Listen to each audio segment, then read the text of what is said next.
typical ski jumper is lean, mean, and they can jump high. The ideal ski jumper is Sarah. August of 2013, I just won World Championships the winter before, was second in the world. I remember the day and that week like so perfectly. Everything just seemed perfect.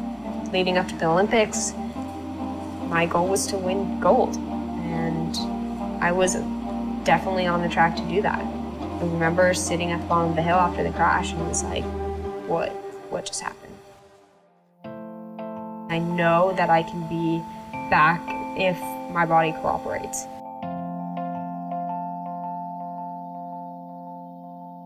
Not even knowing then what the next, now 3 years would hold.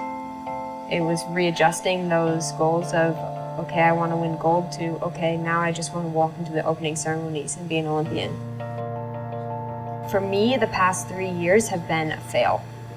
It's frustrating to think about like the knee injuries that I've had, because if something else happens to my right knee, where I've already had 4 knee surgeries, it just makes my heart want to stop, because it's so frustrating, because I know I can be the best again. I know that once I start jumping again, that passion will come back, but for these past 16 months of rehab, I just wake up and I'm like, what am I doing with my life?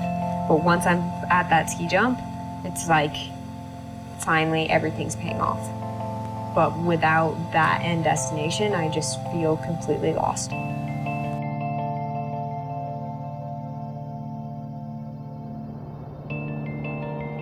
I had heard the name of Nansen, but I hadn't really put the pieces together, and I didn't know the history and facts and how really monumental it was in the ski jumping world.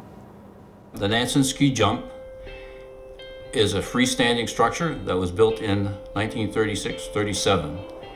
When it was built, it was the tallest freestanding ski jump in the world. As a little kid, you would just stand there with your head straight up looking at the top of it. Yeah, it's mammoth. It's scary.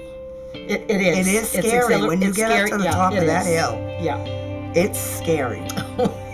We grew up on that hill.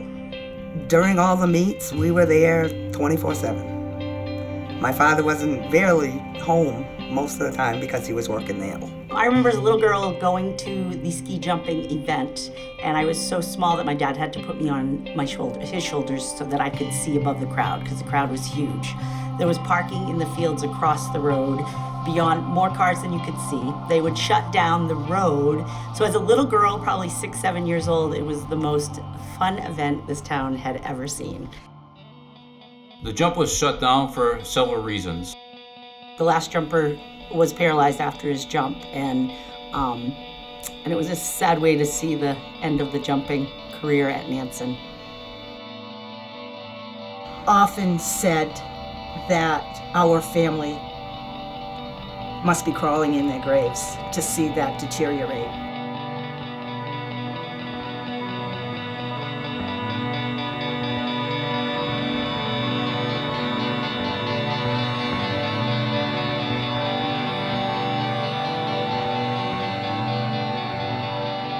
It was about 2 years ago that the state was interested in restoring the jump.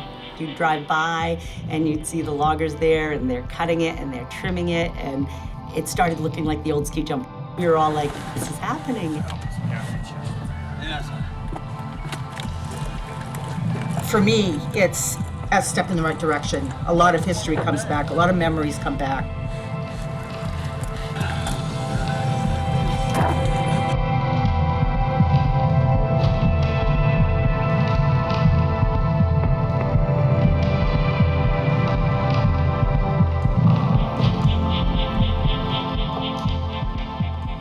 Both my parents are from New Hampshire. My dad said that I think he got the opportunity to jump that hill, but he was way too scared. The initial shots, I mean, it was completely engulfed in forest and overgrown, and the wood on the in-run was just a complete disaster. But for me, I kind of saw the bare bones of it, which was the structure and the contour of the hill, and I need some manicuring, but it's totally possible to jump. It had been raining, super warm. The snowmaking that had been donated was kind of melted at the bottom. So it was just like, okay, what are we doing now? And it was just like, now what? We put in all this work, and one day of bad weather is going to ruin it. I went to bed expecting that we were waking up at 5:30 to get it done, and I think I got woken up about 3 o'clock, and it was like, we're off for tomorrow. It's just not working. We're going to have to reconvene tomorrow and figure out another plan.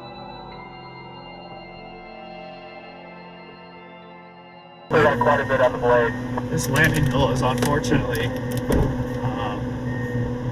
Good. one of the steeper ones I've ever been on, so it's really maxing this cat out.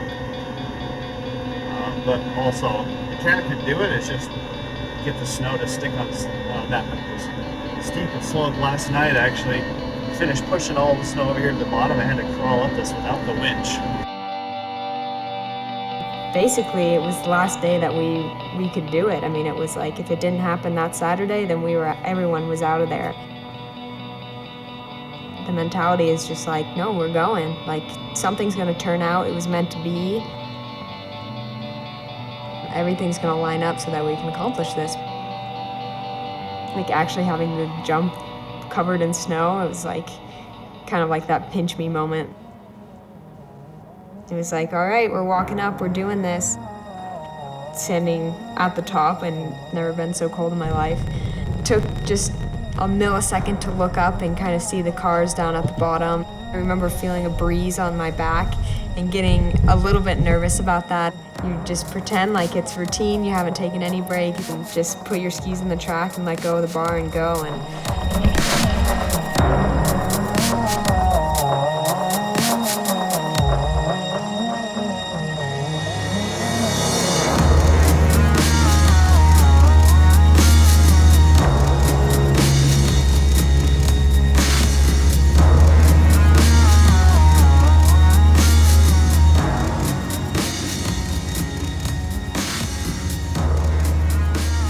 Just like the best feeling in my stomach that it had finally come together. You can't back out of a ski jump, and for me, I like that. It's just like, I take a deep breath, put my skis in the track, and let it go, and you don't really back out midway through. I don't really do that in life anyway. You have goals, and you're gonna go off the ski jump, or you're gonna win an Olympic medal, and you wake up every day, or you stand at the top of the ski jump and you go.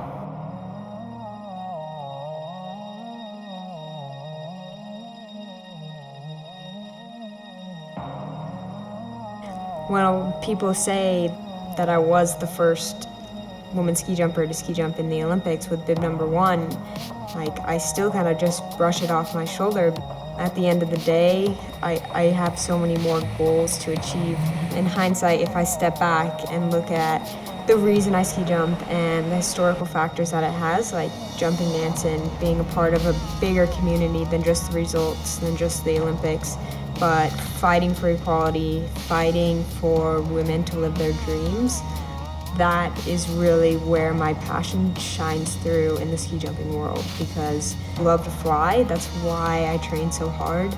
I have goals, obviously, but at the end of the day, if I keep pushing the sport in the direction that I want it to go, I want more girls to be able to experience what I have been able to experience.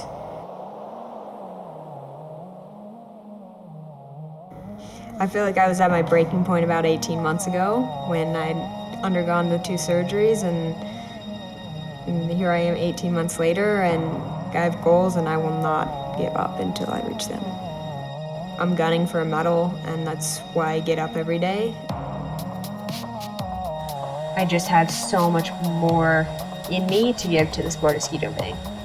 And I think that's how you know that you're still in the right place.